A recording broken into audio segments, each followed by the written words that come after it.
modern superheroes.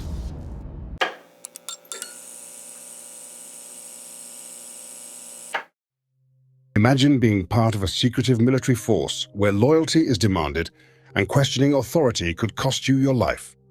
Marat Gabidullin, a man who once held the rank of reconnaissance commander in the Wagner Group, lived this reality. He witnessed horrors, prisoners coerced into battle, soldiers used as pawns, and brutal operations carried out under the guise of patriotism.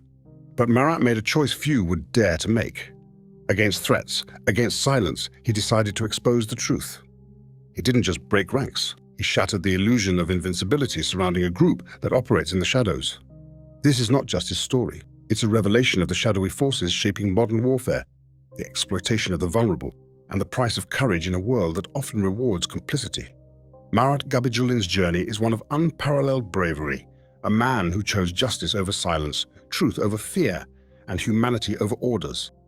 The Wagner Group emerged as a covert arm of Russian influence, operating under the pretense of being a private military company. In reality, it functions as a shadowy extension of state power, conducting operations that the Russian government could deny involvement in. From Syria to Ukraine, Africa to the Middle East, Wagner's name is synonymous with unregulated warfare, exploitation, and the brutal suppression of opposition. Marat Gabidullin's entry into Wagner wasn't just another job, it was a turning point in his life. A former soldier in the Russian armed forces, he joined Wagner in 2015, lured by promises of action and the opportunity to serve alongside skilled operatives. Rising to the position of reconnaissance commander, Marat's role was critical in Wagner's operations. He led missions in some of the most dangerous theaters of war, where precision, risk, and survival were part of daily life. In Syria, Marat became intimately familiar with the realities of Wagner's operations. It wasn't just about military victories, it was about furthering political agendas, securing lucrative resources, and crushing dissent. His missions included scouting hostile territories, coordinating with mercenary forces, and preparing for brutal engagements. Among these missions was the infamous Euphrates crossing in February 2018, a disastrous encounter with American forces that exposed the vulnerability and expendability of Wagner's soldiers. As reconnaissance commander, Marat held unique insights into Wagner's operational methods. His work wasn't limited to strategy and tactics. It involved mapping enemy positions, directing movements, and navigating alliances that were as fragile as the landscapes they fought in. He saw firsthand the intricate balance Wagner maintained between being a military asset and a tool of political manipulation. While Wagner publicly maintained an image of being a professional and loyal force, Marat saw a different reality. He witnessed the exploitation of desperate individuals, prisoners coerced into fighting, commanders motivated by greed, and a system built on deception. The group's leadership, including figures like Yevgeny Prigozhin, carefully crafted a narrative of heroism and patriotism to mask their true motives. For Marat, what started as a career in shadow warfare quickly became an unbearable moral conflict. The facade of loyalty and professionalism crumbled as he saw the lives of colleagues and conscripts alike treated as disposable. Wagner's shadowy nature provided it with plausible deniability, but for those on the inside, like Marat, the weight of complicity was inescapable. This backdrop of clandestine operations and moral compromise sets the stage for Marat's transformation from a loyal soldier to a whistleblower determined to expose the truth. This dark underbelly of shadow operations intertwined with state power offered Marat a front-row seat to the collision of ethics and ambition. It was only a matter of time before this collision would force him to confront the very organization he had once served so faithfully. Marat Gabidullin's story is not just about service in a secretive organization. It's about moments that defined his journey, moments that turned a loyal commander into a fierce critic. At the center of it all lies his involvement in one of Wagner's most catastrophic missions, the deadly encounter at the Euphrates River in Syria. In February 2018, Marat found himself part of an operation that spiraled into chaos, a disaster that laid bare the expendability of Wagner's forces and the callousness of its leadership. Imagine standing on the front lines, watching comrades fall under relentless American airstrikes, with no backup, no support, and no accountability. This was Marat's reality. But what made the event even more chilling was the betrayal that preceded it. A decision by higher command, including General Surovikin, to send them into a no-win situation. For Marat, this wasn't just a tactical failure. It was an unmistakable sign of how little value Wagner placed on the lives of its operatives. This wasn't an isolated event. It was part of a broader pattern that Marat had begun to see: the use of desperate individuals, including prisoners, as cannon fodder. He witnessed the systematic recruitment of convicts, men promised freedom in exchange for risking their lives in war. These men, often untrained and unequipped, were sent to the most perilous missions where their survival was little more than a statistical improbability. Marat's conscience weighed heavily as he watched these men, many coerced and some tricked, being sacrificed for the ambitions of Wagner's leadership. This exploitation wasn't just a tactic, it was a cornerstone of the organization's strategy, enabling them to sustain operations while minimizing risks to their elite forces. Marat's role as a reconnaissance commander gave him a front-row seat to these injustices, forcing him to reconcile his duty with his growing sense of moral outrage. But what drove Marat to finally speak out? Was it the loss of friends in Syria? The moral repulsion at seeing lives treated as disposable commodities? Or was it the realization that silence would make him complicit in the very system he had grown to despise? These questions haunted Marat as he began to see Wagner for what it truly was: a machine of exploitation, cloaked in secrecy, operating at the behest of shadowy state actors. His public revelations weren't just a recounting of events. They were an indictment of Wagner and the larger system that enabled it. Marat exposed the internal workings of a group that thrives on secrecy and silence, shedding light on their shadowy deals, their human cost, and their ties to state power.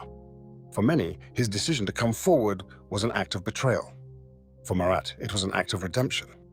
These moments, his role in Syria, the breaking point of the Euphrates battle, and his courageous decision to reveal the truth, formed the backbone of Marat Gabidullin's story. Each is a window into the hidden world of modern mercenary warfare and the moral struggle of a man who dared to challenge it. What happened at the Euphrates was only the beginning, but it was the spark that ignited Marat's transformation. The question remains: what price did he pay for telling the world what few would dare to?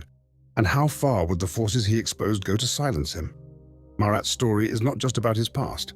It's about the ongoing battle for justice and accountability in a system that thrives on its absence. Marat Gabidullin's journey began in a small Russian town, far removed from the complexities of global geopolitics. His childhood was shaped by modest surroundings and a deeply ingrained sense of resilience. Growing up, Marat was like many young boys in Russia, fascinated by the idea of heroism and the call of duty. Stories of valor and sacrifice, passed down through generations, planted the seeds of his military aspirations. The backdrop of Marat's early years was one of transition and struggle. The collapse of the Soviet Union had left many families, including his own, grappling with uncertainty. In this environment, the military represented stability, a rare constant in an otherwise shifting landscape. For Marat, joining the armed forces was not just a career decision but a way to contribute to something larger than himself. As he grew older, Marat's path seemed clear: service in the Russian armed forces. Joining the military offered not just a career but a sense of purpose. It was a chance to defend his country, to live up to the ideals he had admired in his youth. In the military, Marat proved to be a natural leader. His intelligence, discipline, and adaptability earned him respect among his peers. These qualities eventually led him to positions of increasing responsibility, honing his skills in reconnaissance and tactical operations. Marat's early military experiences were formative. He was drawn to the precision and strategy required in reconnaissance work, finding satisfaction in mastering the complexities of terrain, timing, and coordination. But even as he thrived, the cracks in the system began to show. The post-Soviet military landscape was one of instability and underfunding. Opportunities for advancement were limited, and the prestige once associated with military service had waned. Despite his dedication, Marat faced the harsh realities of a system that often failed to reward loyalty and skill. By the mid-2010s, Marat found himself at a crossroads. His military career had plateaued, and the economic struggles in his home region left him with few options. It was during this time that an opportunity arose, a chance to join Wagner, the shadowy private military group that promised action, financial stability, and a return to the battlefield. For Marat, this wasn't just a job.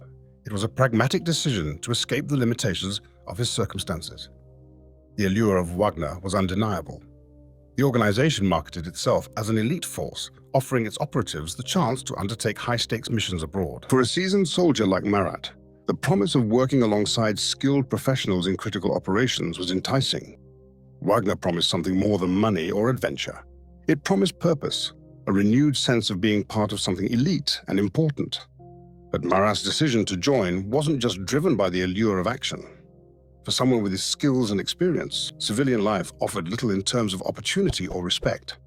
Wagner seemed like the logical next step, a way to continue doing what he excelled at while supporting himself and his family. He could put his years of training to use in a role that, at least on the surface, seemed both challenging and rewarding.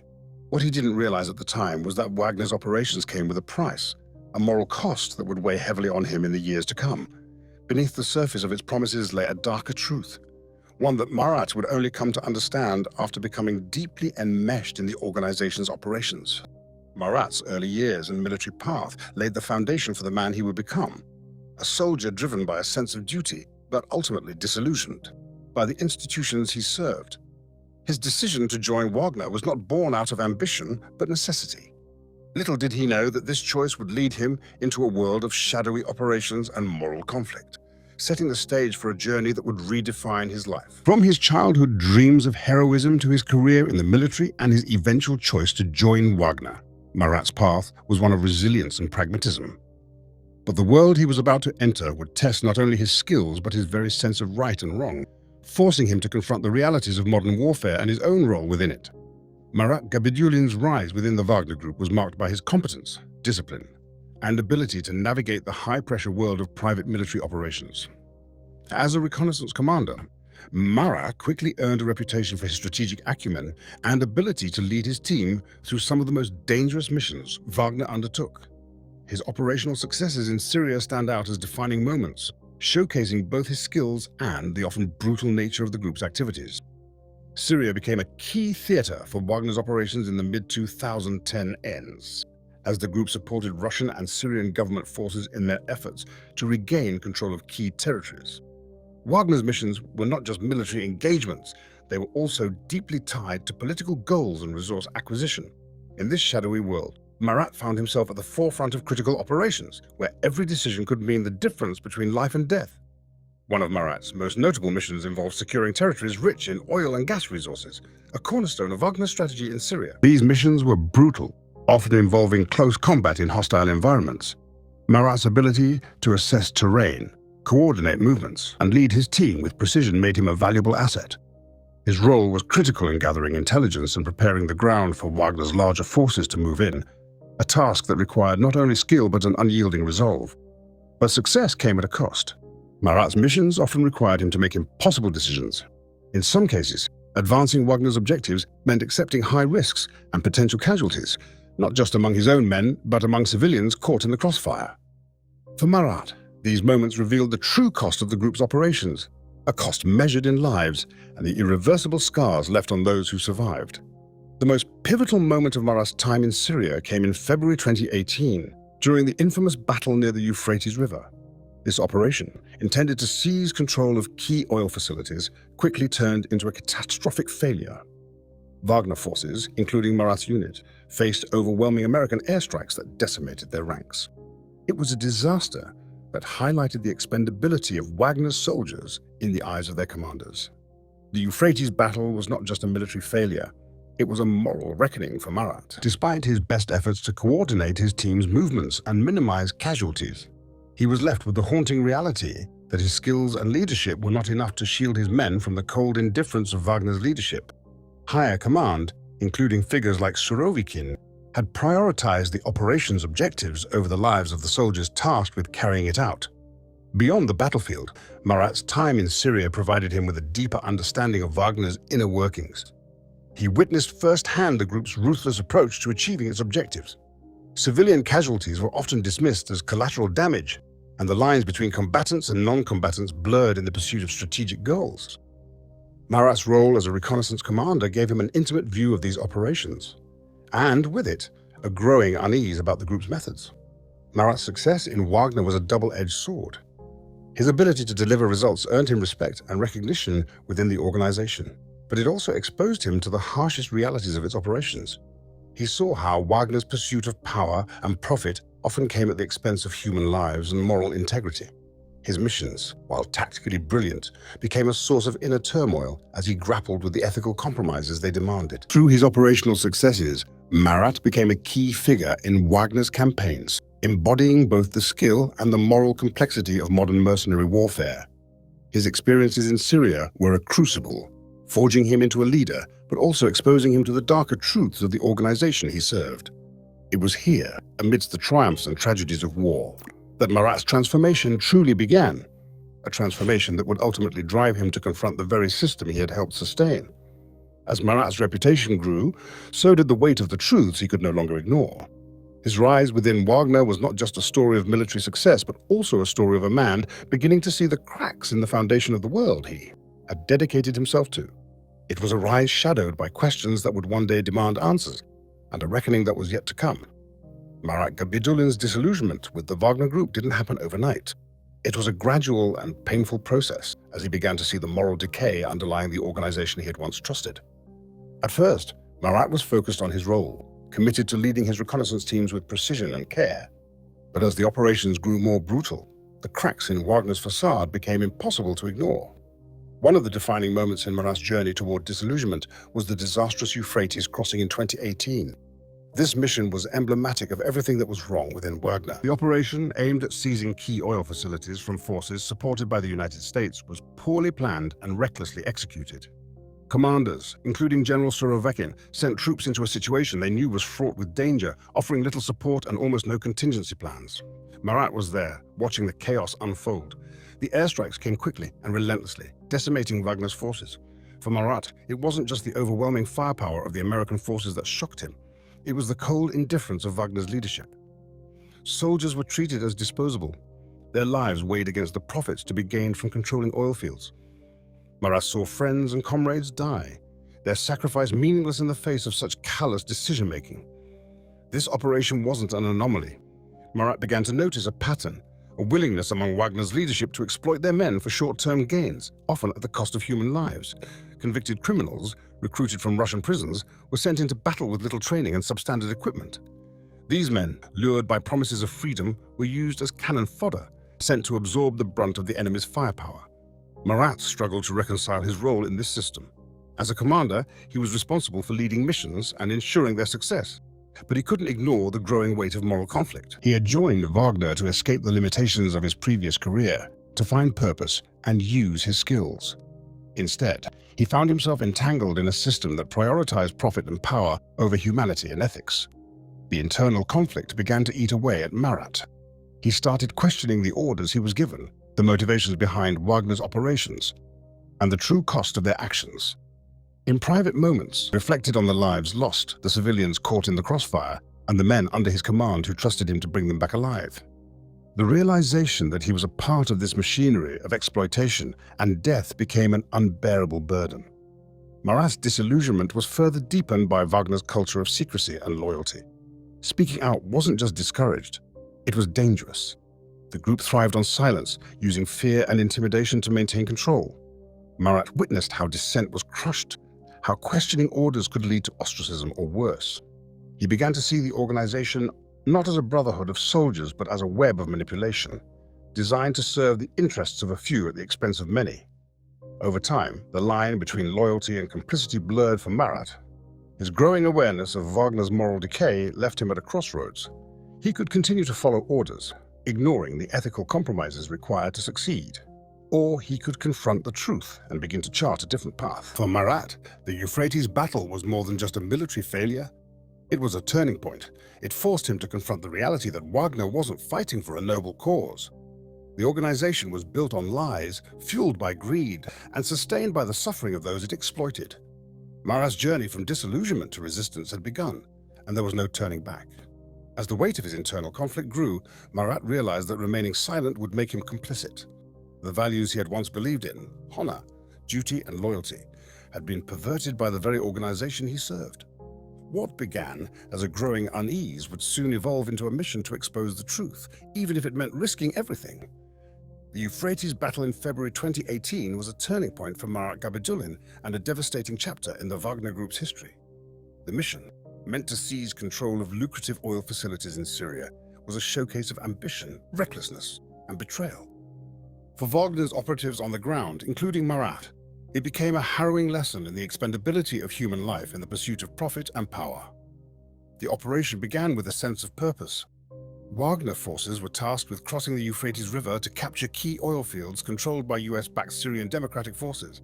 SDF. The mission was part of Wagner's broader strategy to secure valuable natural resources in Syria, resources that would not only fund their operations but also deepen their influence in the region. Marat's role as a reconnaissance commander placed him at the forefront of the action. His team scouted the terrain, gathering critical intelligence to guide the operation. But as they prepared to advance, it became clear that the mission was dangerously flawed. Higher command, including General Surovikin, had failed to account for the significant risk posed by US forces in the area.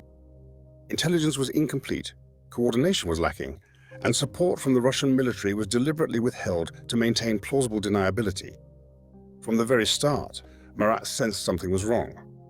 The usual preparatory measures were rushed, and the mission's objectives seemed detached from the realities on the ground.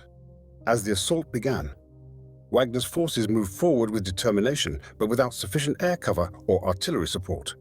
It felt like charging into a storm blindfolded. As Wagner's forces began their advance, they were met with an overwhelming response. American forces launched a series of devastating airstrikes, targeting Wagner's troops with precision. The barrage was relentless. Waves of artillery, missiles, and aerial attacks that decimated the advancing forces. Marat vividly recalled the chaos. The deafening sound of explosions, the disorienting confusion as comrades fell around him, and the desperate scramble to survive in a situation where survival seemed impossible. For Marat, the betrayal was undeniable. Wagner's leadership had sent them into a situation they were ill-prepared to handle, knowing full well the risks. Commanders like Surovikin had prioritized the mission's objectives over the lives of the soldiers tasked with carrying it out. Requests for air support and reinforcements went unanswered, leaving Wagner's forces to fend for themselves. The silence from higher command was deafening, an absence that spoke volumes about their priorities. Marat worked tirelessly during the chaos to keep his team alive, relying on his years of experience and quick decision-making to navigate the onslaught. He made snap judgments about where to retreat, how to regroup, and how to manage the panic setting in among his men. But even with his leadership, the losses were staggering. Friends and comrades fell, their screams of agony echoing in his memory long after the battle ended. In the aftermath of the battle, the scale of the disaster became clear. Hundreds of Wagner operatives were killed, their bodies abandoned on the battlefield as the group sought to cover up the extent of the failure. Survivors like Marat were left to grapple with the trauma of what they had endured and the realization that their lives had been deemed expendable. Wagner's higher-ups quickly worked to bury the incident, erasing records and downplaying the casualties to avoid scrutiny. For Marat, the fallout wasn't just physical, it was deeply personal. He had always believed in the chain of command, in the idea that leaders were responsible for the well-being of their men. But the Euphrates battle shattered that belief. It exposed the cynicism and greed at the heart of Wagner's operations, where profit took precedence over humanity, and loyalty was a one-way street. Marat began to question the motivations behind every mission he had been a part of. He reflected on the promises made to the prisoners who had fought alongside them, promises of freedom in exchange for risking their lives. Many of these men never saw that freedom. They became unmarked casualties in an operation doomed from the start. The Euphrates battle wasn't just a military failure. It was a moral reckoning that would stay with Marat long after the dust had settled. The voices of his fallen comrades haunted him, and the betrayal of leadership left a scar that would not heal. He started to see Wagner not as an elite force of professionals, but as a ruthless machine, chewing up lives for the benefit of a few. In the months that followed, Marat carried the weight of what he had seen and endured.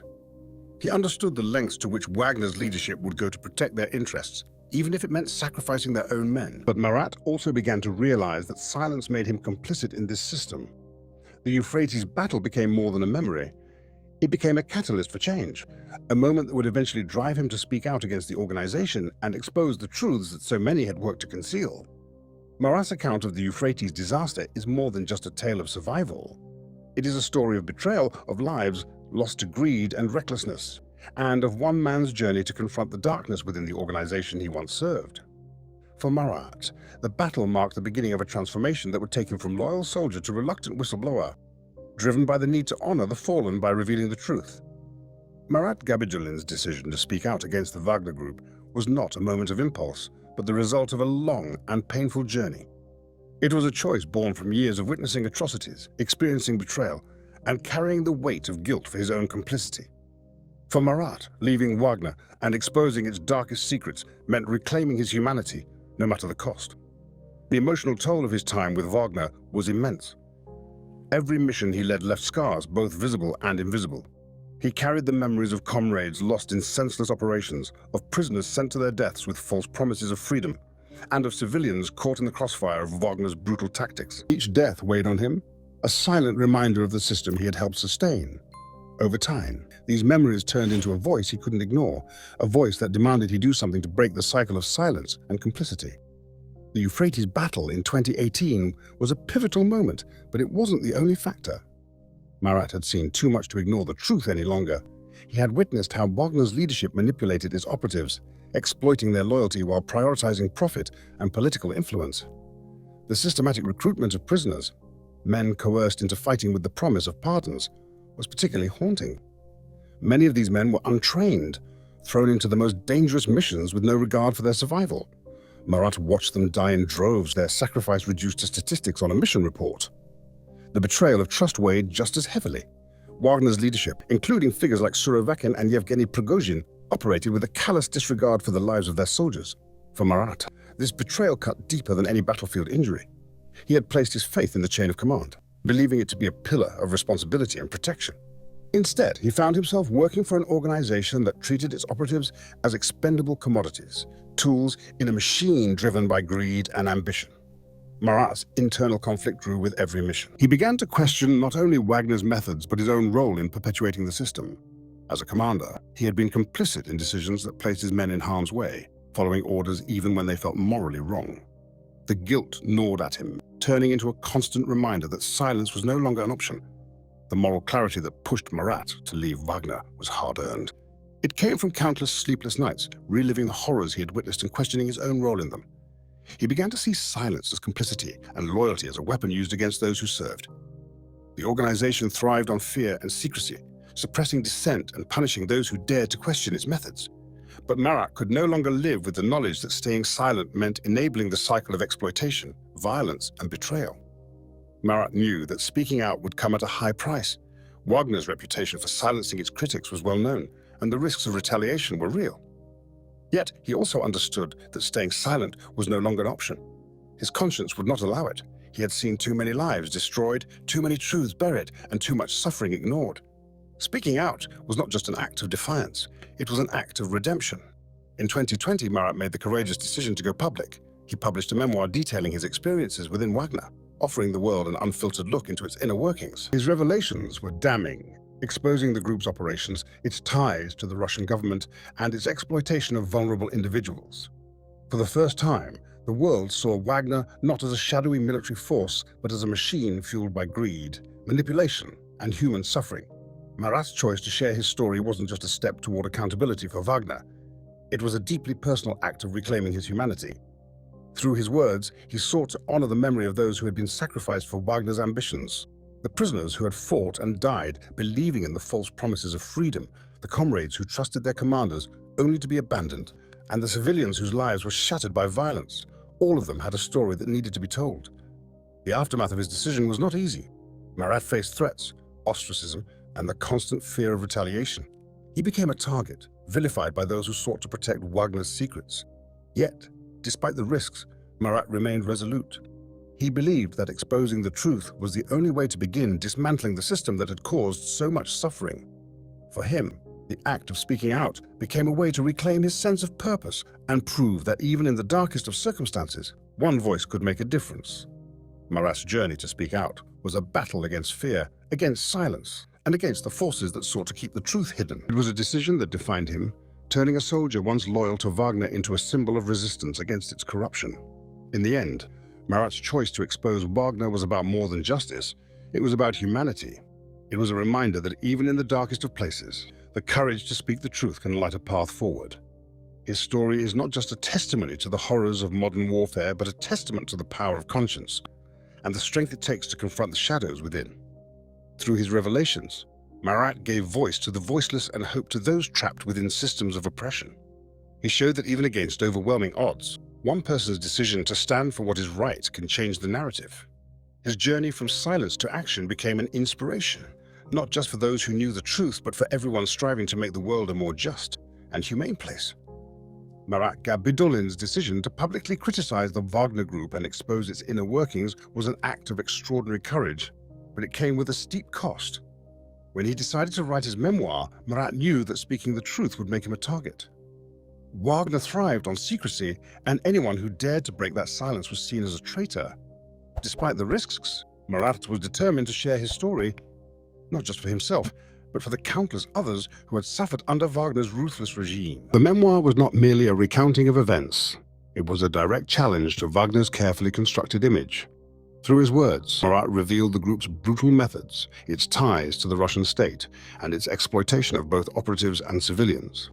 His book lifted the veil on a secretive organization that operated in the shadows, exposing the greed, manipulation, and violence that fueled its operations. It wasn't just a personal account. It was a damning indictment of a system that had gone unchecked for too long. Writing the memoir was a deeply personal process for Marat. Each page forced him to relive the horrors he had witnessed and the betrayals he had endured. He revisited the faces of comrades lost in battle, the cries of prisoners sent into unwinnable fights, and the memories of innocent civilians whose lives had been destroyed. For Marat, the book was not just a way to document the truth. It was a means of atonement. It was his way of honoring those who had suffered, ensuring their stories would not be forgotten. Marat knew from the start that publishing the book would come with severe consequences. Wagner had a well-documented history of silencing dissent, and Marat was under no illusions about what awaited him. He braced himself for the backlash, understanding that his decision would likely make him a target of threats, harassment, and possibly violence. Yet he also recognized that staying silent was not an option. He could no longer carry the burden of complicity in a system he had come to despise. The publication of his memoir sent shockwaves through the military and political establishment. Wagner's leadership, already adept at maintaining secrecy, moved quickly to discredit him.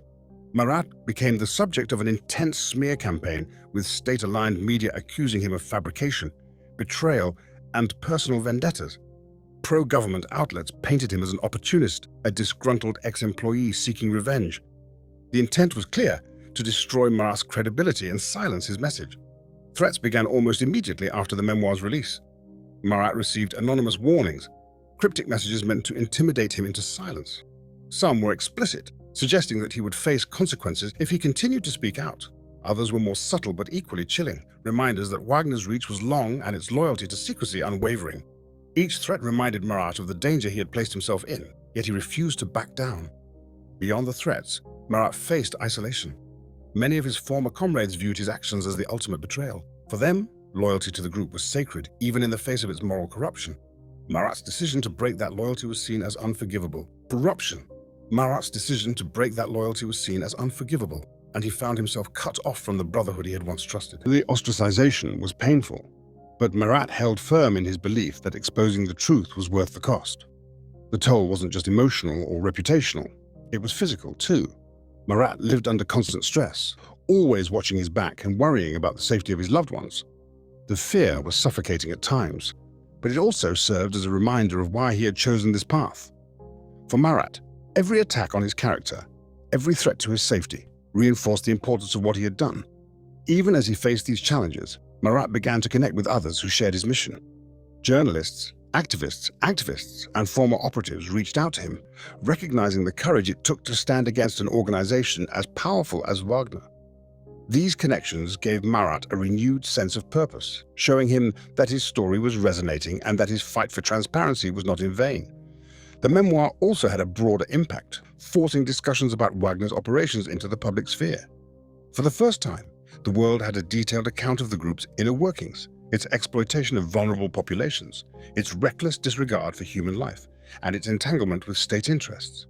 Marat's revelations challenged not only Wagner, but the larger systems that enabled its existence. For Marat, the backlash and threats were a small price to pay for the chance to shine a light on the darkness he had once been a part of. His decision to speak out was not just an act of defiance, it was an act of redemption. By sharing his story, Marat reclaimed his humanity and honored the memory of those who had been silenced by Wagner's brutality. The cost of whistleblowing was undeniably high, but Marat never wavered in his conviction. Through his courage, he showed that even the most powerful systems of secrecy and oppression could be challenged. His story is a testament to the resilience of the human spirit, and a reminder that the truth, no matter how dangerous, is always worth fighting for. In the end, Marat's journey was not just about exposing Wagner, it was about proving that one voice, no matter how small, can make a difference. His memoir was a beacon of hope for others trapped in silence, a reminder that courage can inspire change even in the darkest of times. Through the threats, the ostracization, and the fear, Marat found purpose, showing the world that the cost of the truth, while great, is never too high. One of the darkest chapters in Marat Gabidullin's account of the Wagner Group was the systematic recruitment of prisoners, a practice that epitomized the organization's disregard for human life and its exploitation of society's most vulnerable. For Marat, this scheme was not just a tactical decision, but a moral atrocity that revealed the depths to which Wagner would sink to achieve its objectives. The recruitment process was as cynical as it was efficient. Representatives from Wagner would visit Russian prisons, offering inmates the chance to fight in exchange for a promise of freedom. These offers came with the allure of a fresh start, a reduced sentence, a pardon, or financial compensation for their families. For many prisoners, trapped in grim conditions with no hope of release, this seemed like a lifeline. But for Wagner, it was a calculated strategy, a way to bolster their ranks with disposable fighters who could be sent into the most dangerous missions. Marat's first-hand accounts shed light on the realities behind this scheme. He described how these men, often with little to no military experience, were thrown into combat with minimal training and substandard equipment. Wagner operatives referred to them as expendables, their primary role being to absorb enemy fire and deplete opposing forces before Wagner's seasoned operatives moved in. This tactic was brutally effective, but came at an unimaginable human cost. The prisoners were often deployed in the harshest conditions, sent to the front lines of conflicts where survival was nearly impossible. In one operation, Marat recalled, a group of convicts was sent to storm a fortified enemy position with barely functioning weapons and no support. The result was a massacre, an outcome Wagner's leadership had likely anticipated but accepted as part of their strategy. For Marat, witnessing these men's deaths was both horrifying and deeply unsettling, forcing him to confront the moral rot within the organization. But the cruelty of the prisoner recruitment scheme didn't end with their deaths. Families of these men were often left in the dark, given no confirmation of their loved ones' fates. In many cases, the bodies of fallen prisoners were not recovered or identified, leaving their relatives to grapple with uncertainty and grief. Wagner's leadership treated these losses as inconsequential, prioritizing their objectives over the lives and dignity of the very people they had exploited. The implications of this practice extended far beyond the battlefield. By targeting prisoners, Wagner revealed its willingness to exploit the desperation and disenfranchisement that characterized much of Russian society. These men, many of whom had been failed by the state's social and legal systems, were drawn into a cycle of violence that further dehumanized them. For Marat, this scheme was emblematic of a larger problem, a system that thrived on the manipulation of society's most vulnerable, using them as tools for geopolitical gain. The recruitment of prisoners also had broader implications for Russia as a whole.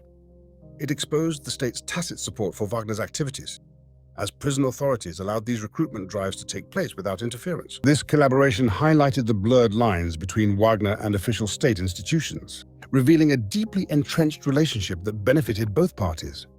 For the state, Wagner's use of prisoners provided a way to outsource military operations without risking the lives of regular soldiers. For Wagner, it ensured a steady supply of manpower at minimal cost. Marat often reflected on the psychological toll this scheme took on the prisoners themselves. Many of these men were not hardened criminals, but individuals who had fallen into the cracks of a flawed justice system. They entered Wagner's ranks with the hope of redemption, only to find themselves in a situation far worse than the prisons they had left behind. The lack of proper training, the constant danger, and the indifference of Wagner's leadership created an environment of despair that few could survive physically or emotionally. For Marat, the prisoner recruitment scheme was one of the most egregious examples of Wagner's moral corruption. It represented a betrayal of the basic principles of humanity and justice, turning people into cannon fodder for profit and power. This practice, more than any other, solidified Marat's resolve to expose Wagner and its operations.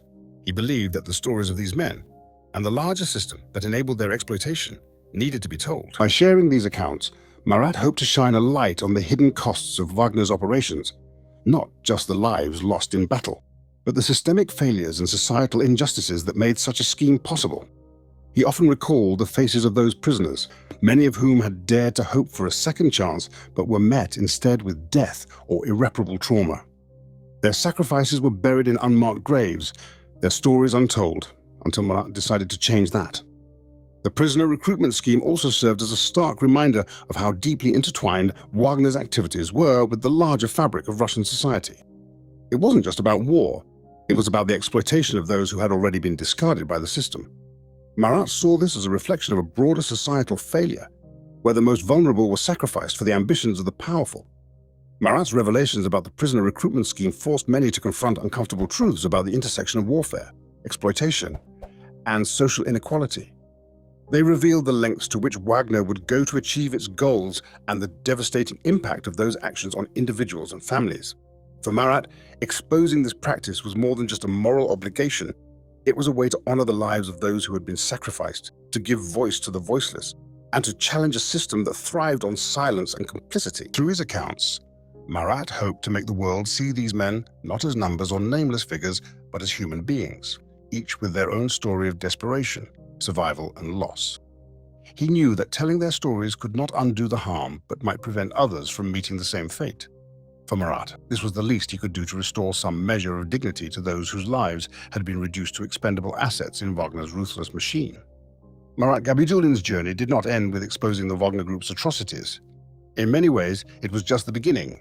After stepping into the spotlight as a whistleblower, Marat dedicated himself to a new mission, advocating against the exploitation of marginalized groups in warfare and fighting for justice for those who had been sacrificed in the name of profit and power.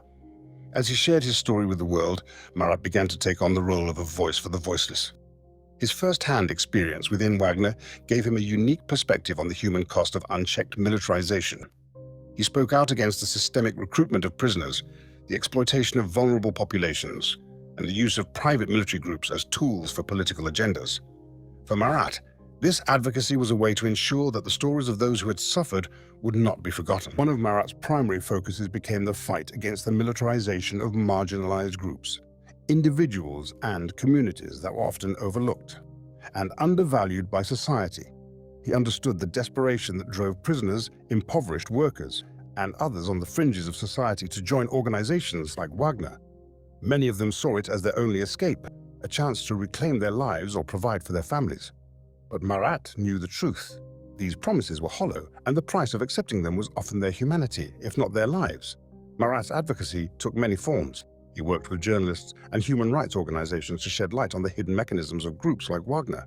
Through interviews, public appearances, and articles, he brought attention to the systemic injustices that allowed private military groups to thrive.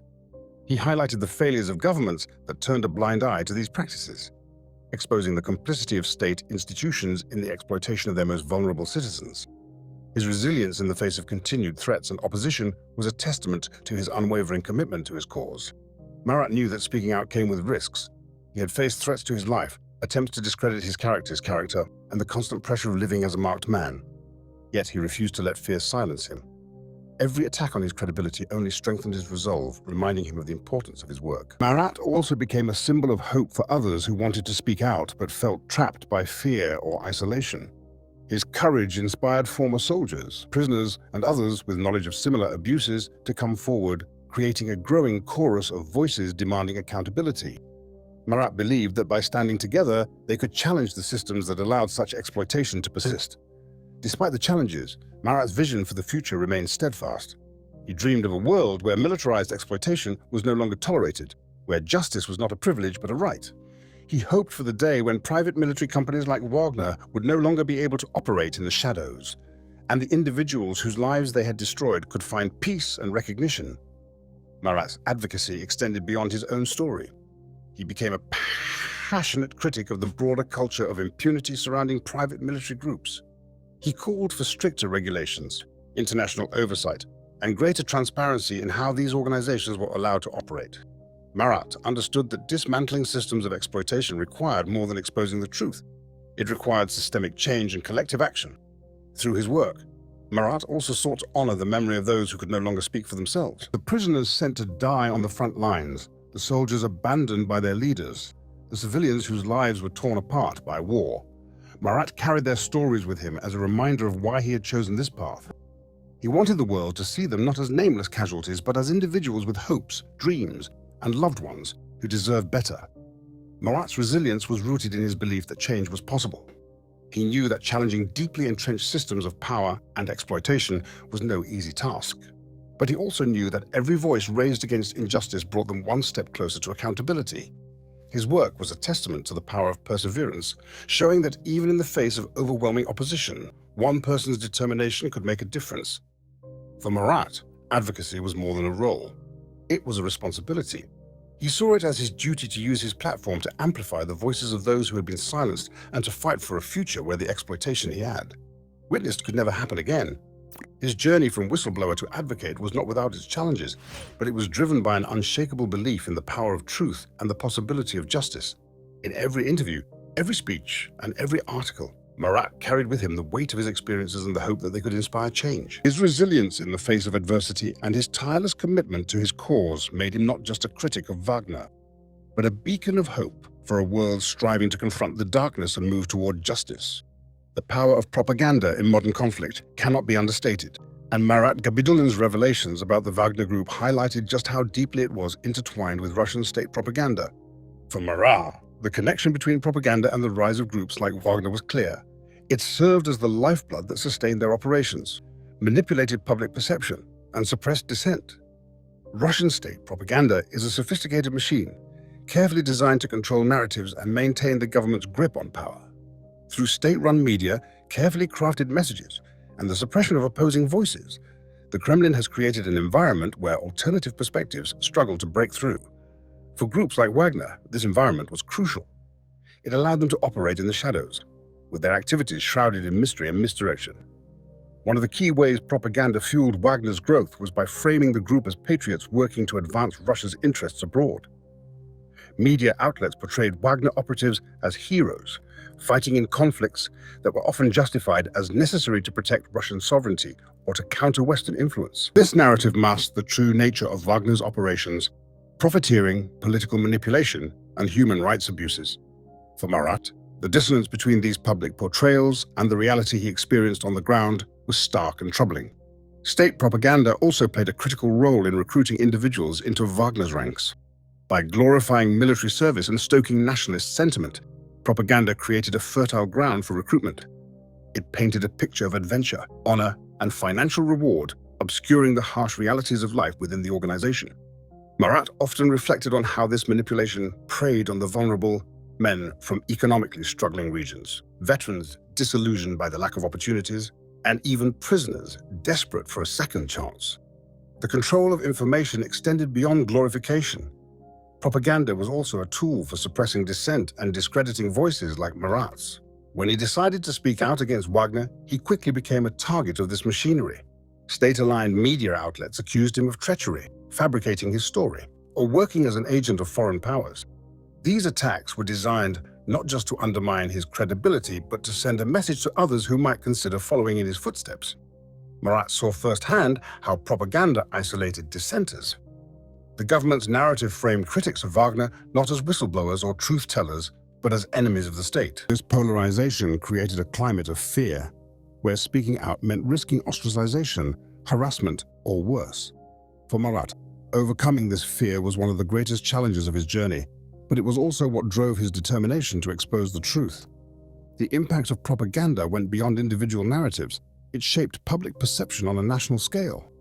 By tightly controlling the flow of information, the state was able to blur the lines between truth and fiction. Stories of Wagner's atrocities were downplayed or dismissed, while their supposed successes were amplified. This selective storytelling not only protected Wagner but also perpetuated a culture of ignorance and complicity. For Marat, the link between propaganda and Wagner's operations was inseparable. Propaganda didn't just shield Wagner from scrutiny, it enabled its existence. Without the controlled narrative, the group's actions would have faced greater resistance both domestically and internationally. Propaganda provided the smokescreen under which Wagner could thrive, silencing questions and reinforcing the belief that its operations were a necessary part of Russia's global strategy. Marat also understood that propaganda wasn't just about controlling what people believed. It was about controlling what they didn't know. By keeping the details of Wagner's operations hidden and suppressing dissenting voices, the state ensured that the public remained unaware of the true cost of these conflicts. This ignorance was a powerful tool, allowing Wagner to continue its operations without accountability. In exposing Wagner, Marat sought to challenge this narrative. He knew that the truth was a powerful weapon against propaganda, and he used his platform to reveal the realities behind the carefully curated image. His work became a direct confrontation with the state's control over information, a fight to ensure that the voices of the exploited and the silenced could finally be heard. Marat's journey underscored the critical role propaganda played in enabling groups like Wagner and suppressing dissent. For him, breaking through the state's narrative wasn't just about telling his story. It was about dismantling the system that allowed such exploitation to persist. His courage in standing against this machinery of control was a testament to the power of truth in the face of overwhelming opposition. The human cost of war, as revealed by Marat Gabidullin's story, is a stark and harrowing reminder of the true price paid by those caught in the crossfire of greed and ambition. Through his experiences with the Wagner Group, Marat witnessed firsthand the devastating impact of modern warfare on prisoners, soldiers, and civilians. Their suffering was not just a byproduct of conflict. It was often an intentional consequence of decisions made by those in power.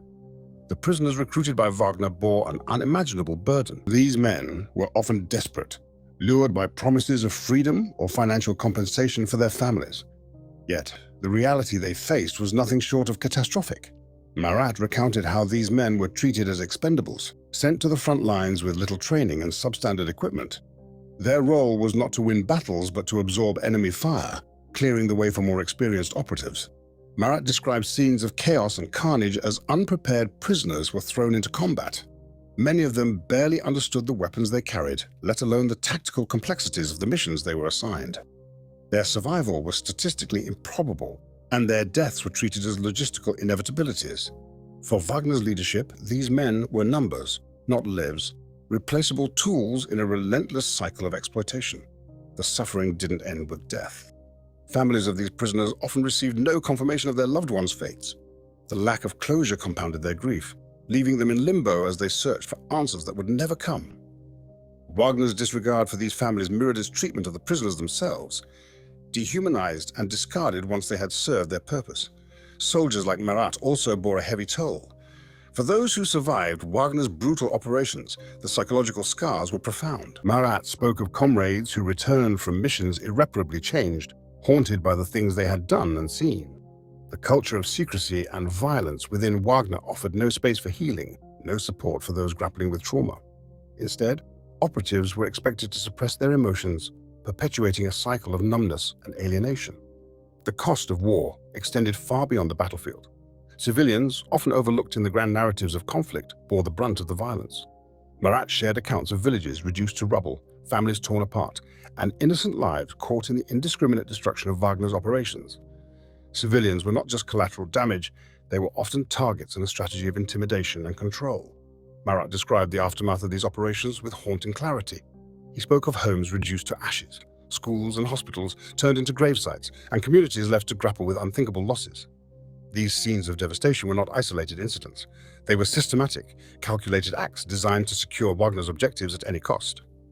One of the most insidious aspects of this suffering was its invisibility. The human cost of Wagner's operations was often hidden from the public, buried under layers of propaganda and silence. Civilians who tried to speak out were ignored or silenced, their stories overshadowed by narratives that glorified military success. For Marat, this erasure of human suffering was one of the most egregious aspects of Wagner's operations. The psychological toll on those involved in Wagner's missions, whether prisoners, soldiers, or civilians, was immense. For prisoners, the trauma of their final days was marked by fear and hopelessness, a cruel end to lives already fraught with hardship. For soldiers, the constant exposure to violence and moral compromise left them struggling with guilt and alienation. And for civilians, the scars of war were not just physical but emotional, as they tried to rebuild their lives amidst the rubble of destroyed communities. Marat's story serves as a powerful testament to the scale of suffering caused by Wagner's actions. It forces us to confront the uncomfortable truth that war is not just a game of strategy or geopolitics. It is a human tragedy that leaves deep and lasting wounds. For Marat, sharing these stories was not just an act of defiance, but a moral imperative, a way to honor those whose lives had been irreparably altered by conflict. Through his testimony, Marat sought to give a voice to the voiceless, to the prisoners who died anonymous deaths, the soldiers left to grapple with their demons, and the civilians whose lives were destroyed in the name of power. He wanted the world to see the human faces behind the statistics, to understand that every life lost or broken was a story that deserved to be heard. Marat's revelations are a sobering reminder of the true cost of war.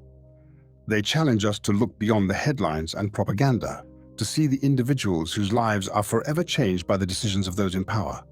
His story is a call to action, urging us to confront the systems that allow such suffering to persist,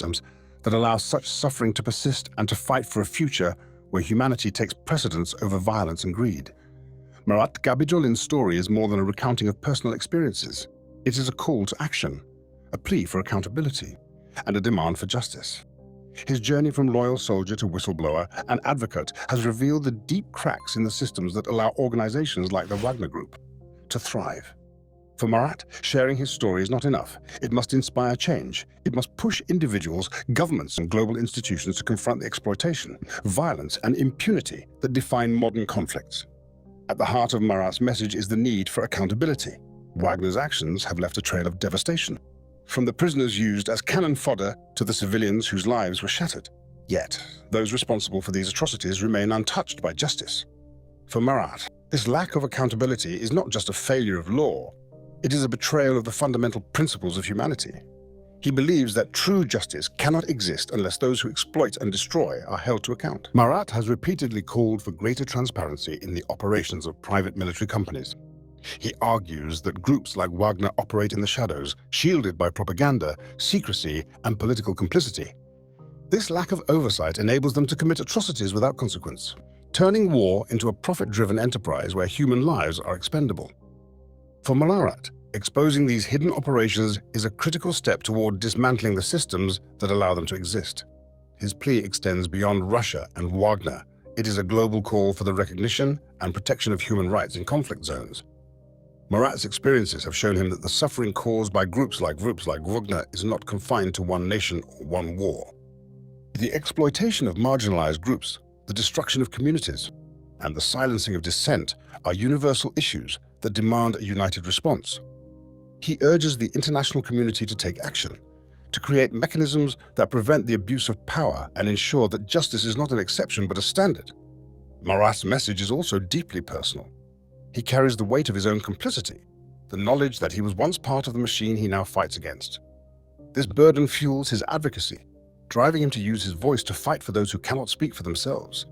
For Marat, his work is a form of redemption, a way to honor the lives lost and to ensure that their stories are not forgotten. In his speeches and writings, Marat often speaks directly to those in power, challenging them to break the cycle of exploitation and impunity. He calls on governments to enforce stricter regulations on private military companies, to close the loopholes that allow them to operate without accountability. He urges international organizations to prioritize human rights in their responses to conflict, to hold perpetrators accountable regardless of their political or economic connections. Marat's call to action is also directed at ordinary people. He believes that change begins with awareness, with individuals refusing to accept the narratives crafted by propaganda and seeking the truth for themselves. He encourages people to question, to challenge, and to demand transparency from their leaders. For Marat, every voice raised against injustice is a step toward a world where exploitation is no longer tolerated. Despite the challenges he faces, Marat's vision is one of hope. He believes in the possibility of a future where the human cost of war is no longer ignored, where systems of power are held accountable, and where the dignity and rights of every individual are respected. His story is a testament to the resilience of the human spirit and the transformative power of truth. Marat's journey is a reminder that the fight for justice is never easy, but it is always necessary. His call to action resonates far beyond the conflicts he has witnessed, touching on universal themes of accountability, humanity, and the need to confront the systems that perpetuate suffering. Through his courage, Marat challenges us all to stand up, to speak out, and to work toward a world where justice is not just an ideal but a reality. In the end, Marat's plea is not just a demand for accountability, it is an invitation to join him in the fight for a better future. He believes that the power to create change lies in collective action, in the willingness of people to confront uncomfortable truths and take a stand against injustice. His story is a call to recognize the humanity in others, to value every life, and to ensure that the lessons of the past are not forgotten. For Marat, justice is not just a goal, it is a responsibility that we all share. Marat Gabidullin often reflects on the journey that led him to stand against the Wagner Group, a path marked by immense risk, personal loss, and unyielding courage. For Marat, the power of truth is not just an abstract concept. It is a transformative force that has the ability to challenge the status quo, expose hidden injustices, and bring light to the darkest corners of human behavior. Through his reflections, he shares a profound belief in the importance of speaking out, no matter the cost. Courage, Marat believes, is not the absence of fear, but the ability to act in spite of it. When he made the decision to expose the Wagner Group, fear was an ever-present reality. He was acutely aware of the risks, threats to his life, isolation from former comrades, and the relentless smear campaigns designed to discredit him. Yet, Marat also understood that fear was a weapon used by those in power to maintain control, to silence dissent, and to perpetuate exploitation. Confronting that fear became his first act of resistance. For Marat, the power of truth lies in its ability to disrupt the narratives crafted by propaganda and secrecy. Wagner thrived in the shadows, protected by a veil of misinformation that glorified its actions and obscured its crimes. By sharing his story, Marat sought to pierce that veil, revealing the reality behind the organization's operations. He knew that exposing the truth would not erase the past, but it could prevent others from becoming victims of the same system. Marat often reflects on the courage it takes to stand alone in the face of overwhelming opposition. Speaking out against Wagner meant breaking a code of loyalty that many of his former comrades held sacred. For some, his decision was seen as an act of betrayal. For Marat, it was an act of accountability. He recognized that silence would only enable the cycle of exploitation and violence to continue, and he refused to be complicit. The journey to expose Wagner taught Marat that truth is a double-edged sword. On one hand, it has the power to liberate, to free individuals from the burden of silence, and to shine a light on hidden injustices. On the other hand, it is a force that challenges deeply entrenched systems of power, often provoking resistance and retaliation. For Marat, embracing the truth meant accepting both its risks and its rewards.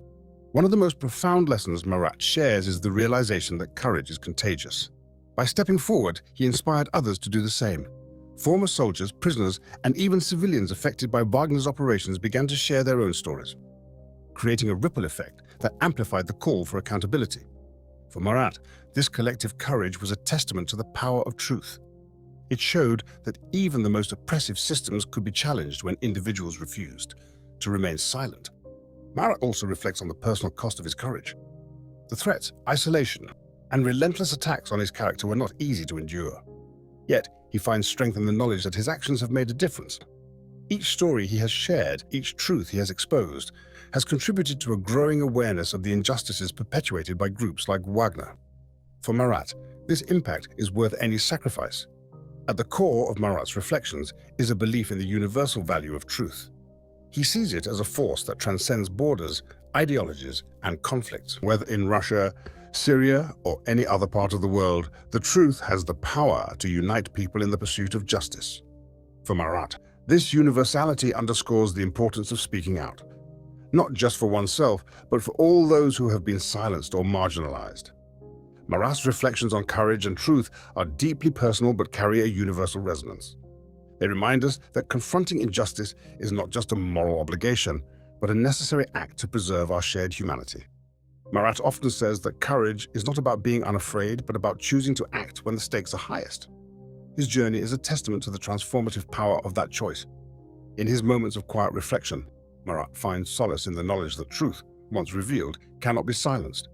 He understands that his voice is just one among many, but he also knows that every voice matters. For Marat, the act of exposing hidden injustices is not just a fight for accountability. It is a declaration of hope. A belief that even in the face of overwhelming darkness, the light of truth will always prevail. Through his reflections, Marat leaves us with a powerful message. Courage is not just for the extraordinary, it is a choice that lies within each of us.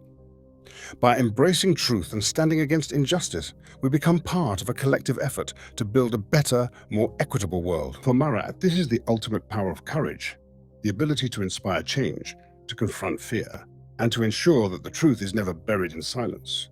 For Marat Gabidullin, the fight for justice is far from over.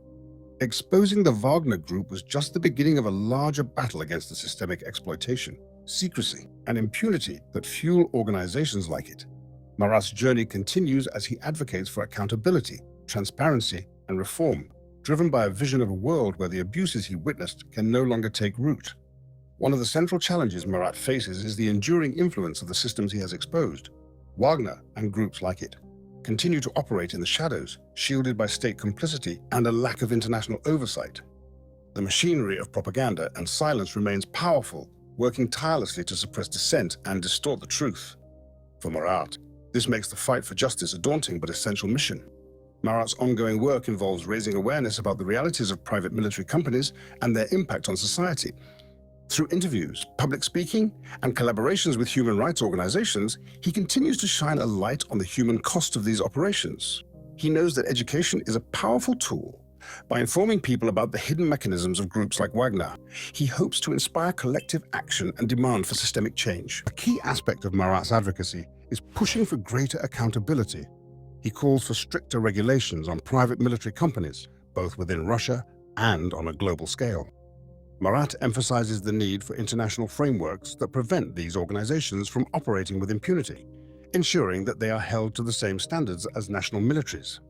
His vision includes transparent oversight mechanisms, legal protections for whistleblowers, and meaningful consequences for those who exploit marginalized groups for profit. The challenges Marat faces are not only external but deeply personal. The threats he continues to receive serve as a constant reminder of the risks he has taken. Living as a marked man, he has had to accept the reality that his safety and freedom are perpetually at risk.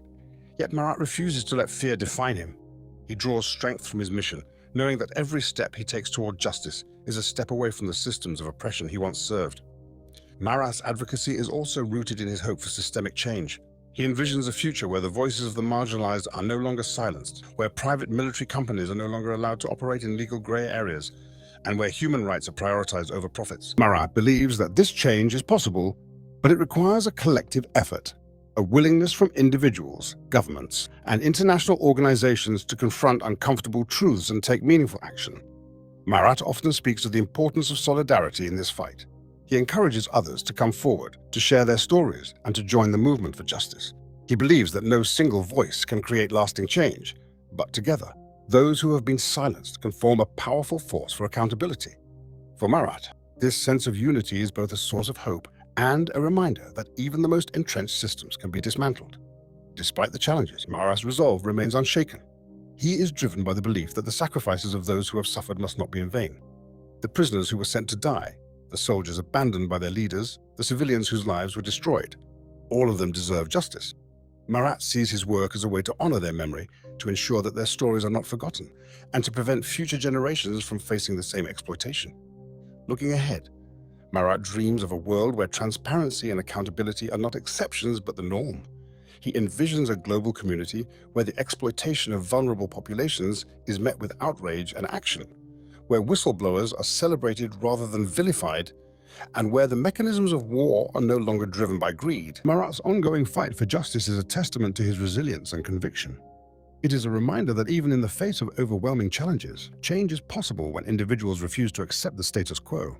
For Marat, the road ahead is uncertain, but it is one he walks with purpose, knowing that his efforts contribute to a larger movement for systemic reform. In every step he takes, Marat carries the lessons of his past and the hope for a better future. His fight is not just against the injustices of the present, but for the possibilities of tomorrow. A world where exploitation is no longer tolerated, and justice is not just a distant dream, but a reality. For Marat, this vision is worth every challenge, every sacrifice, and every step forward on the long road ahead. Marat Gabidullin's story is a call to action for all of us, a powerful reminder of the importance of transparency and humanity in a world often defined by conflict, secrecy, and exploitation. Through his journey, Marat has shown that no matter how daunting the odds, the courage to speak the truth can ignite change and bring light to the darkest places. In a world where war has become a business and human lives are treated as expendable commodities, transparency is not just a value, it is a necessity. Marat's revelations about the Wagner Group have exposed how hidden agendas and unchecked power can perpetuate cycles of violence and oppression. His story reminds us that without accountability, these systems will continue to thrive, profiting from the suffering of the most vulnerable.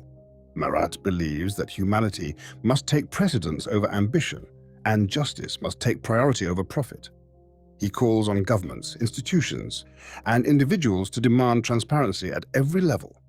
We must hold those in power accountable for their actions, shine a light on the hidden operations that exploit human lives, and refuse to accept the narratives that justify violence in the name of progress.